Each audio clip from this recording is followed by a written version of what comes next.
அனைவருக்குமே வணக்கம். சற்று முன் கிடைத்திருக்கக்கூடிய ஒரு மிக மிக முக்கியமான செய்தி ஒன்று வெளியாகியுள்ளது. சற்று முன் கரூரில் செந்தில் பாலாஜி விரட்டி அடிப்பு, நேரடி காட்சி, இது மாதிரி செய்திகள் வெளியே இருக்கு. இப்போ அதிரடியாக பார்த்தீங்கன்னா வருகின்ற சட்டமன்ற தேர்தல் வரப்போகுது. அதுக்காக பார்த்தீங்கன்னா அனைத்து கட்சிகளுமே பார்த்தீங்கன்னா பிரச்சாரத்தில் ஈடுபட்டுட்டு இருக்காங்க. இதில் புதிய கட்சியாக தமிழக வெற்றி கழகம் பார்த்தீங்கன்னா களத்தில் இறங்கி விஜய் அவர்கள் அங்கங்கே பார்த்தீங்கன்னா அனைத்து மாவட்டத்துக்குமே சென்று பிரச்சாரத்தில் ஈடுபட்டு இருக்காரு. இந்த நிலையில் தான் கரூரில் பார்த்தீங்கன்னா பிரச்சாரம் நடந்திருக்கு.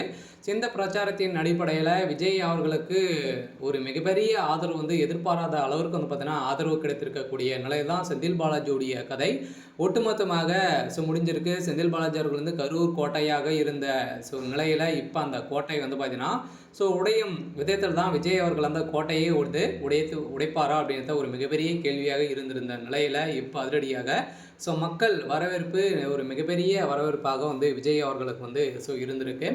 இந்த நிலையில் தான் செந்தில் பாலாஜியுடைய கதை ஒட்டுமொத்தமாக முடிந்திருக்கு. இதை பற்றி இந்த வீடியோவில் நம்ம முழுமையாக பார்க்கலாம். அதுக்கு முன்னாடி நம்ம சேனலுக்கு இப்போ தான் நீங்கள் முதல் முறையாக வந்திருக்கீங்க அப்படின்னா மறக்காமல் நம்மளுடைய சேனலை சப்ஸ்கிரைப் பண்ணி சப்போர்ட் பண்ணுங்கள். வாங்க வீடியோக்குள்ளே போகலாம். பார்த்தீங்கன்னா விஜய் அவர்கள் பார்த்தீங்கன்னா அதிரடியாக புதிய கட்சியாக பார்த்தீங்கன்னா அங்கங்கே சென்று இது வரைக்குமே 3-4 பிரச்சாரத்தில் ஈடுபட்டு இப்போ கரூரில் நடத்த போகிறதாகவும் நடத்திருக்கக்கூடிய நிலையில் இப்போ விஜய் அவர்கள் பார்த்தீங்கன்னா பிரச்சாரத்தில் ஈடுபட்ட போது இப்போ அதிரடியாக கரூரிலிருந்து செந்தில் பாலாஜி அவர்கள் வந்திருந்த நிலையில் செந்தில் பாலாஜி அவர்கள் பார்த்தீங்கன்னா இதற்கு உறுதுணையாக விஜய் அவர்களுக்கு பார்த்தீங்கன்னா எதிர்ப்புகளை காட்டணும் அப்படின்ற மாதிரி ப்ரெஷர்கள் கொடுத்து வரும் நிலையில் இப்போ செந்தில் பாலாஜிக்கு ஒரு மிகப்பெரிய பதிலடிகள் மக்கள் கொடுத்துருக்காங்க. பார்த்தீங்கன்னா செந்தில் பாலாஜி அவருக்கு ஒரு மிகப்பெரிய ஊழல்வாதி அப்படின்றத அனைவருக்குமே தெரியும்.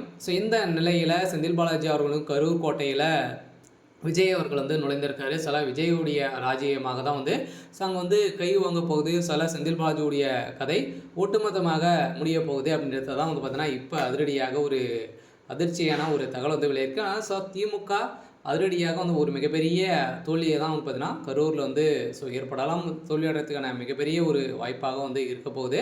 இருந்தாலுமே புத்தூர் இது வரைக்குமே விஜய் அவர்களுக்கு பார்த்தீங்கன்னா ஒரு மிகப்பெரிய ஆதரவுகள் கொடுத்துருக்காங்க. கரூரிலும் அதே மாதிரி தான் நடந்திருக்கு. இதனால் செந்தில் பாலாஜி அவர்கள் அடுத்த நாளே சென்றிருக்கக்கூடிய நிலையில் திடீர்னு செந்தில் பாலாஜி அவர்களுக்கு கருப்பு கொடி காட்டிய நிலையில் இப்போ சதுரடியாக செந்தில் பாலாஜியுடைய கதை ஒட்டுமொத்தமாக முடிஞ்சிருக்கு. செந்தில் பாலாஜி அவர்கள் விரட்டி அடிக்கப்பட்ட சம்பவம் பரபரப்பை ஏற்படுத்தியிருக்கு. சரி, ஓகே. இன்னைக்கான அப்டேட்